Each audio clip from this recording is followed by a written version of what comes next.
with another one, and a quick one at that. Hit that like, comment below, subscribe if you got the chance and got the time. We appreciate that love. And for this, we're going to get straight into it because it's fight day, fight night for the likes of Chris Eubank Jr., Conor Benn. So it's going to be a quick live chat, live fight talk. We appreciate you for tuning in. We're going to let a few more folks get in here. But for this, right, it's going to be our final predictions.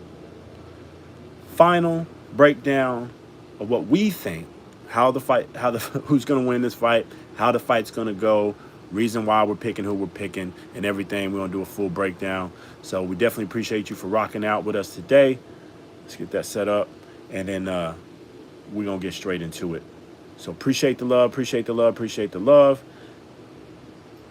All right, let's get into it. November 15th, 2025. We're about to see, hopefully, shortly here soon, a classic fight. A good night of boxing over in the UK between two men who've got it on back in at the end of April 2025. Chris Eubank Jr., Conor Benn. That fight, I didn't have high expectations on when I originally saw the fight, or when I originally was getting ready to see the fight, I should say. Going into that, really didn't have high expectations. And then walked out seeing a fight that was potentially a fight of the year contender. Both men laid it on the line in April 2025.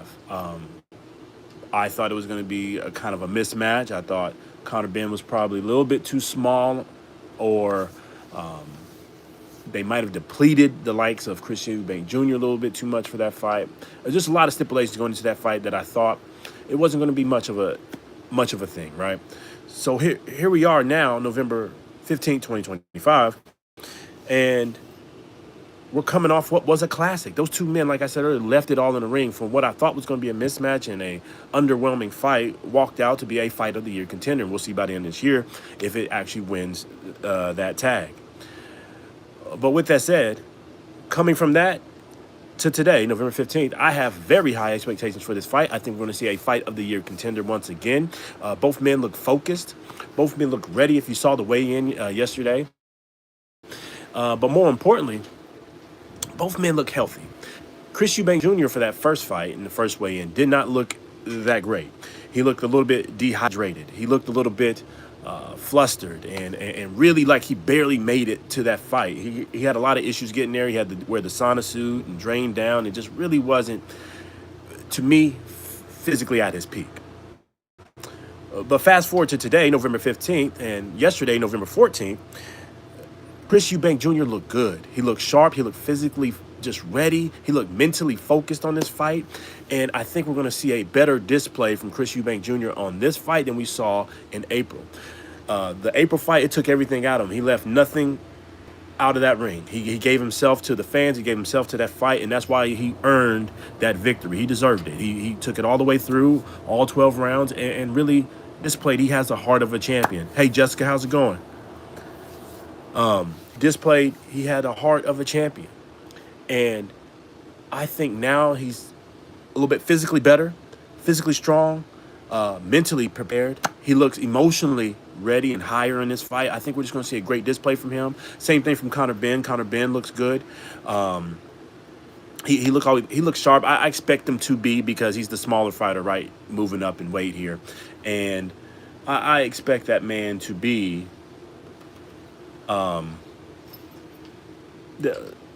physically ready, right? He doesn't have to cut as much weight as much as Chris Eubank Jr. did. Last thing, mentally, right? He looks emotionally and mentally ready, meaning Chris Eubank Jr. Announcing he's going to have twins, right? Or so. Salute to him, man. Growing his family, if that's what came out and that's what he wanted to do. But having his father there as well next to his side looked like it meant a lot at the final press conferences and the final weigh-ins. Hey, Chris, how's it going? Appreciate the love. Hit that like button, comment below, subscribe if you got the time. We definitely appreciate it. But yeah, Chris looks good, man. He looks physically, mentally, emotionally ready. So I think we're going to get a better product from him. And I think we're going to see some good things from Conor Benn as well. With that said, let's get into this final prediction. I kind of hit on it a little bit, right, of where I'm leaning on going. physically better, physically sharper. Both men. Both men look good. I think we're going to get a good product tonight, November 15th, over in the UK. But I'm going to go with the emotions. I'm going to go with the mental preparedness I see out of Chris Eubank Jr. and how focused he is. A better, healthy Chris Eubank Jr. who's already a quote unquote perceived bigger fighter in this match, who already has the length advantage, who already has the height advantage. I expect him to overuse the jab in this fight. I expect him to overuse the jab and implement good body work to take this fight. I have Chris Eubank Jr. winning this fight, unanimous decision victory. I think it's going to be another great event, another back and forth. It'll be a tight fight. I've got it going it'll probably be 115, 113, 116, 112 type of fight, unanimous decision in favor of Eubank Jr. I think he'll take the back half of this fight. I think Conor Benn will start off strong. He is the more explosive fighter, meaning Conor Benn, and faster. But I think as the fight wears on in that long reach of Chris Eubank Jr., hey, I appreciate it, Chris. Much love. Thank you. I really appreciate that. Thank you. Thank you. Check out our other videos as well. We're going quick. We're going fast. So, man, I really appreciate it. But as we continue to go, I got Chris Eubank Jr. Taking this fight, unanimous decision. Hey, Albana. Unanimous decision victory once again. I think as Conor Benn's going to start off strong, taking those early rounds, right? Them early rounds, rounds 1 through 3, maybe even 4. I think the reach and the overusage of the jab from Chris Eubank Jr. will start to fluster the likes of Conor Benn, start to slow him down, start to wear him down, and then implementing the right hook to the body from Chris Eubank Jr. He actually has a decent hook. I think he will again to break down the body of Conor Benn, start to sap the energy, and the fatigue will start to set on Conor Benn like it did in the first fight towards the back half of that fight. And I see Chris just taking it, man. I really see him taking it in that back half. I think he's just going to be the stronger fighter, the sharper fighter towards the end. He is a sloppy fighter, so it's weird for me to say sharp for Chris Eubank Jr., but I think his jab, man, is going to really control this action, control the fight, and really maneuver Conor Benn to where he wants him to be. I think he will start to break him down. I think he will start to, what happened there? Wear him down towards the end of this fight. With that said, there's a few things that's got to be done on the behalf of Conor Benn. I'm sorry, of Chris Eubank Jr. to actually take this fight, right? Number one, he's got to use his current advantages. Got to use the current advantages, right? Use that length. He's not the faster fighter by any means. Not the faster fighter. But you don't have to be the faster fighter to control the action with the jab. You don't have to be the faster fighter. You just have to get there first, and that means timing. Eubank already has the advantage of the reach, so he can throw a lazy jab, just like he did in the first fight. A lazy jab is good enough to offset Conor Benn, especially a smaller fighter like that who's already short. Even just that polling, lazy jab can throw off the rhythm of a fighter. And when he gets that rhythm thrown off, you can hook to the body and really start putting in some good work. Hey, how's it going? Is it Cindy? Cindy Postal? How's it going? Appreciate you. Appreciate it. Let's see. There we go. You said, how do we go on live, Chris? You can I got multiple ways, but for this one, this is the regular phone when I'm moving around. As you can see, I'm outside just hanging out. You just click the plus down low, click live. It's really easy now on YouTube. Click that live button and start writing your descriptions, everything that you want to do, and then it goes straight from your phone in there. But for my other lives, I have a full setup from, regular laptop setup, computer, streaming, actual streaming device when I usually go live for the fights. I'm planning to go live for this one later as well, mainly for the main event. And for that, I usually have a different setup for Restream, it's the service I use. And I'll have like the fight cards, my scoring cards up and everything like that. And images and live displays and stuff as we go, and other videos playing, and the primary thing I like to have is this my scoring cards. So you can see it. A lot of people, they score the fight but are afraid to actually score it live. I'm not. I'll let you see what I'm scoring real time. So that's how I try to do it. But yeah, on the phone, easy. Hit the plus, click live, it's done. Now you have to have a certain, for the phone, I think you have to have a certain amount of subscribers or something like that. But for the computer, if you have your laptop or anything, it's easy. You can do it at any time. But anyways, yeah, back to the fight. Again, the jab. The jab is going to be important, Chris Eubank Jr., guys. It's going to be important. Again, it could be sharp, it could be lazy. I anticipate it to be a lazy, sloppy type of jab from Chris Eubank Jr., but it's enough to offset the rhythm of Conor Benn. And then what I want to see from Chris Eubank is a solid right hook. He's got Bomac in his corner, you know, the trainer of the pound for pound #1 champ right now in the likes of Terrence Bud Crawford. And if you watch how Terrence Bud Crawford beat Canelo Alvarez, it was some hooks on the inside to the body, but jab first, right hooks to the body. And in this case, obviously, Terrence fought out the southpaw stance, so it was a little bit different for him. But with that said, hooks to the body, and I anticipate Bomac using this same method that he just used against the likes of Canelo Alvarez for the likes of the bigger fighter in his case, Chris Eubank Jr., to really offset the rhythm of Conor Benn and then break him down and let the fatigue set in, because fatigue makes cowards of all men. I don't care how great of a fighter you are, what kind of foot. Hey, how's it going, Manny? Fatigue. If you let fatigue and stamina issues set upon you, it will make a coward of you. It will make you second guess yourself. And in this fight, I expect fatigue to make Conor Benn second guess his game plan and change his whole rhythm.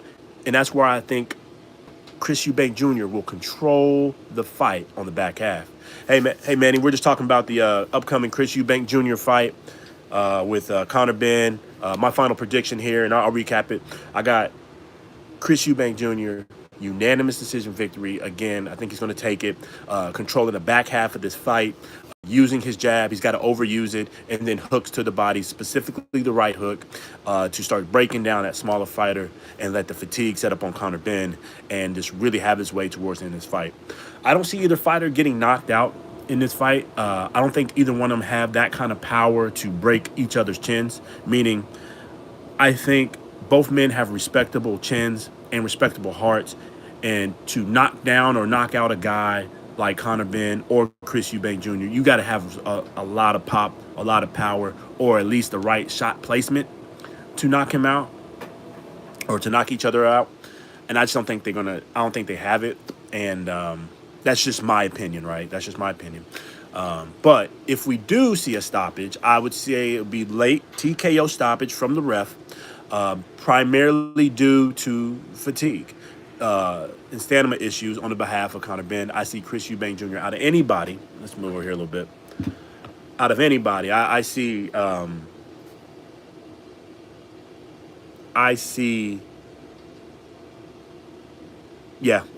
Eubank Jr. out of anybody stopping the likes of Conor Benn.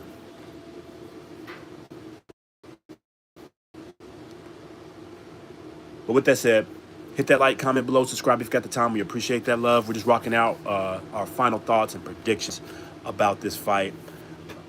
It's going to be a good one. I think it's going to be a fight of the year type event. I think, let me put that on there. I think both men are going to give it their all. They're going to leave everything in the ring for us. And I think it's going to be a great night. Now, I'm not too impressed by the fight card itself, right? There's some decent scraps on there. I know Ishmael's on there, Davis. I think that's going to be a good fight for him, and I think a good comeback to keep his career going. I really like him. He takes fights at the last minute and willing to fight anybody, right? So the fight card itself is okay. I'm a little upset it's pay-per-view, but the main event, which we're all here focused on, right? I think that itself is worthy of attention this 15th of November, and I think we're going to be in for a good night of boxing and closing of the chapter for these two gentlemen. Right, this is going to close the book, shut everything down, and get these two men back focused on their own career paths, right? This is really was supposed to be a one-off type event, gimmick type of fight, right? Conor Benn technically is supposed to be a 147-pounder, taking on guys like, Devin the Dream Haney, who's fighting next week, Brian Norman Jr., who's obviously taking him on, the likes of Mario Barrios, those kind of guys, right? Or maybe stepping down to 154 instead of 147 to take on Boots Ennis, Virgil Ortiz winner once they sign that fight. So he's got some things I like to see for Conor Benn to go do and fight guys around his weight class at this time. And then the same thing for Chris Eubank Jr. He's got some things at 160 or really 168 now. I think he needs to go ahead and go to 168 and really test out that division and get some big fights for the remaining of his career. So this will close the chapter on both men. I think, I think it'll close the chapter for both men. And again, I've got Chris Eubank Jr. taking this one all the way. Let's see here. Taking this one all the way. Unanimous decision victory. Using that jab, controlling the action, right hooks to the body, breaking down that smaller fighter towards the end. Now, I think my signal's going in and out, guys. Let's see. Let's see if that like button, comment below, subscribe if you got the time. We appreciate that love. Now, for the next topic, right? If you read the title, we said other boxing news, right? So we're going to have a few other things outside of this fight, right? Chris Eubank Jr., Conor Benn, we got that. I got Chris Eubank Jr. betting on him to win, unanimous decision victory, implementation of the jab, hooks to the body. Joseph Parker, if you haven't heard by now, popped for cocaine. Failed drug tests from the Fabio Wardley fight. We are big supporters of Parker. We love Joseph Parker. I think he's an honorable fighter, honorable man, and I like everything that he does. If you sit back and think about what just happened, right? Joseph Parker, drug test failure. The first thing everybody thinks is PEDs. Well, in this case, it's a recreational drug and failing for cocaine, right? David Benavidez, the Vendetta Roja himself, who's fighting next week. Big fight against Anthony Yard. That's going to be another big scrap. And stay tuned for our videos and breakdowns for that. That's coming soon this week. He had similar issues. He fell for the exact same drug in the past. And he admitted that. That's what he does. That was his drug of choice, his vice of choice. Salute to him. He battled that, and he's back in good shape, good form, and his career is all off to a successful run. But for the likes of Joseph Parker, you got to sit back and think about what just happened. Popping for cocaine on the day of the fight. That means, if you look at the history of that particular drug, you had to have done it within 48 to 72 hours of whatever drug test or event, right? And he voluntarily took Joseph Parker. He's already come out and put out a statement. He would have to have taken it within a certain time window for that fight. Oh, man, I don't know what's going on right there. Let me know if the signal button, comment below, subscribe if you got the time. We appreciate that love. It's your boy Cash Rep with Sunday Podcast. See if we're back on. We're back. All right, we're good. So, he had to have taken it pretty close to this fight. Now, if you sit back and think and get past the media, right? The initial blogs and the initial statements of failed drug tests for cocaine. Sit back and think. If you know that particular type of drug pops within a certain window, why would a veteran, Joseph Parker's a veteran in the game, let's say, because I don't think he uses it, but let's say he does, a veteran fighter, veteran in the game, 30 plus fights, been all around the world. Why would a man like Joseph Parker, a veteran, take that drug that close to a fight? A veteran in the game. He knows better. Even if he does do it, I don't think he does. Even if he does use that drug, a veteran knows better. They know how to keep away from certain things close to a fight. And why would he volunteer to take said drug test, right? A veteran in the game who was waiting on his big shot to take on Usyk. A veteran in the game who was promised a fight February 22nd, 2025 against Daniel Dubois for a championship fight. For Daniel Dubois to pull out of that fight, sick, get thrown a dangerous Martin Bacoli, power puncher, beat him, knocked him out, shout out to Joseph Parker for the knockout, to wait your turn to see Daniel Dubois sign a Usyk fight in July, to see Daniel Dubois get knocked out. Then you go into the ring, wait your turn again, Usyk says maybe. Then Usyk is magically hurt. Negotiations go on and on and on. You get thrown a dangerous Fabio Wardley fight as a keep busy interim fight, so whoever wins this gets guaranteed the Usyk fight. You take this man on, you smile, you go to UK, you fight, you do your thing.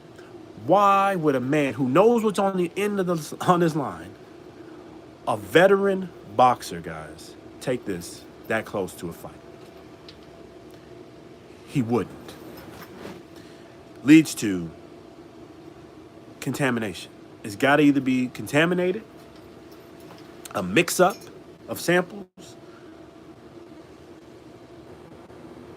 that's driving this result. Now, we got to sit back and wait, obviously, to see what truly happens, what truly pops out from the B sample, which has been sent over, and we're going to wait to see how that goes. But usually if the A sample popped a certain way and it's contaminated, they probably contaminated the B sample as well. But we'll see. Hopefully the B sample comes back clear and everything. But you got to sit back and think logically. A veteran, guys, a veteran in the game, been fighting over 30-plus fights, years, a decade in fighting, in boxing. For cocaine? Impossible. Now, there's another theory out there, conspiracy, right? There's people, we're going to go ahead and talk about it, claiming he was set up. And I could believe it. It wouldn't be the first time that a drug test has been tampered with to throw off another fighter. Why? Joseph Parker has a big following, but to the business of boxing, not big enough to draw the big clamoring fights, right? How do you keep a man, an honorable man like that, out of a fight without ruining his career? How do you keep a man who really deserves a rematch, who was winning the fight all the way through against Fabio Wardley? Oh, man. Hold on. I think we're breaking up a little bit. Hit that like, comment below. Subscribe if you got the time. Let's see if we're back. We back? That part about being in a certain place, you got to make sure your signal's correct. But a man who really that rematch, right? He was winning the fight the entire way. Was up on the cards before he got clipped. A bad stoppage in many people's eyes. A bad stoppage for the likes of Joseph Parker. How do you keep a man out of a fight clamoring for his rematch? How do you keep him away from getting that without ruining his career completely, right? You make him fail a drug test for a recreational drug. A recreational drug test is usually a lighter suspension. Usually a much lighter suspension. And obviously failing for a true performance-enhancing drug, right? If I'm going to ruin his career and keep him out of a fight, I'm going to do it temporarily because he's still a good fighter, good honorable man. I don't want to mess him up all the way. I'm just going to keep him out of the way for a little bit, temporary time, so he can't have this rematch, so I can go ahead and make the Fabio Wardley fight happen with Usyk, which is perceived to be a big money fight now over in the UK. That's the rumors. That's the conspiracy. In my opinion, I really do believe it's a tampered, contaminated samples. I think it'll be hopefully rectified with the B sample. Last point, unbiasedly. Let's say Parker, if he really did do it, shame on him. Shame on him for ruining his career. Shame on him for not giving himself the best chance to win that fight that night against Fabio Wardley with so much on the line. Shame on him for really disappointing himself and disappointing his fans. He has a good, strong fan base out of the New Zealand and Australia area, and some fans over the UK and obviously here in the US. Shame on him. And take this lesson like a man and come back strong. David Benavidez, it happened to him. You too can come back from this. Do not let the blogs just tear you down and label you as a drug user and a guy that just needs to go to rehab and help. Learn from this lesson, control your vices, and come back stronger. Come back and give us some classic fights. Give us big name fights. You're a true warrior. You take on any man. You're just willing to fight whoever's out there. Let's get that guy back. If this is true. I still believe until, further evidence comes out, it's probably a contaminated sample for the likes of Joseph Parker. And hopefully it'll be rectified soon. I hope it was not a setup.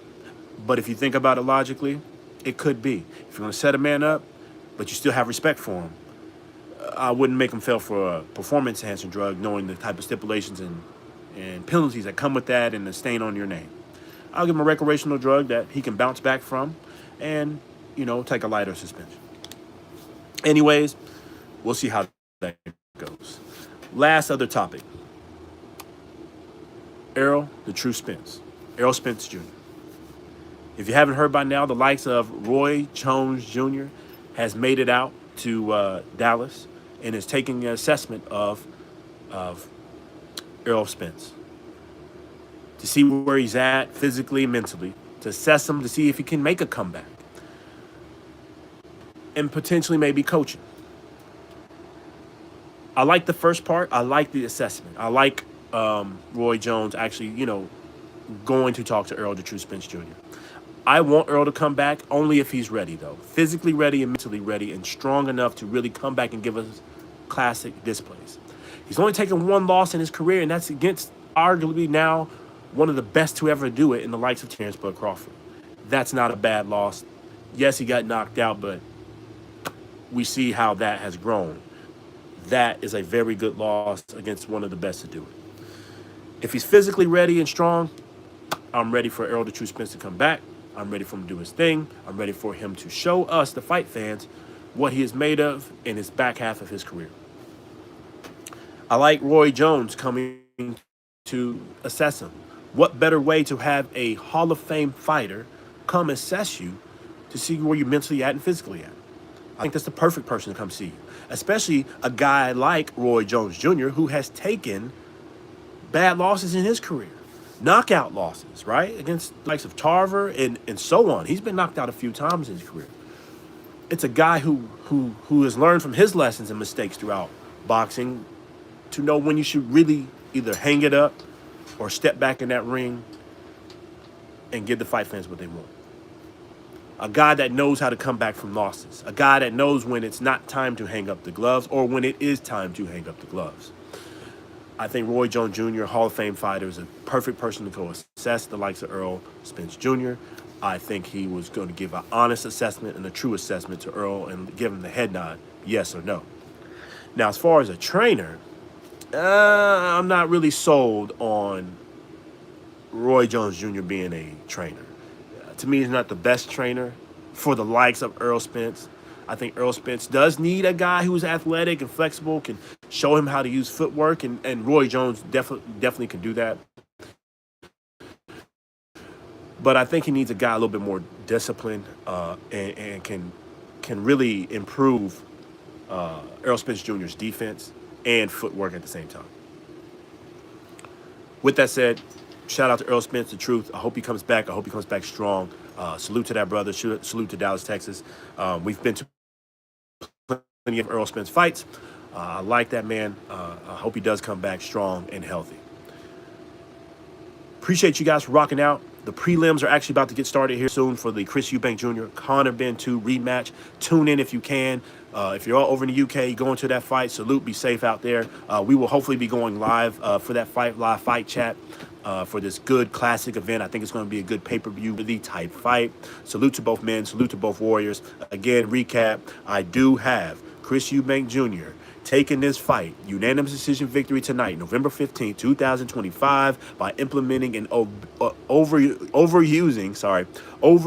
the jab tonight, controlling the movement of Conor Benn, the smaller fighter, who is fast, but the smaller fighter. I think the jab will set up everything for Eubank Jr. tonight. I think he needs to overuse it and abuse it and control Conor Benn to set up the right hook to the body to eventually start breaking down Conor Benn late in this fight, sapping that energy. Conor Benn had terrible stamina issues. He will start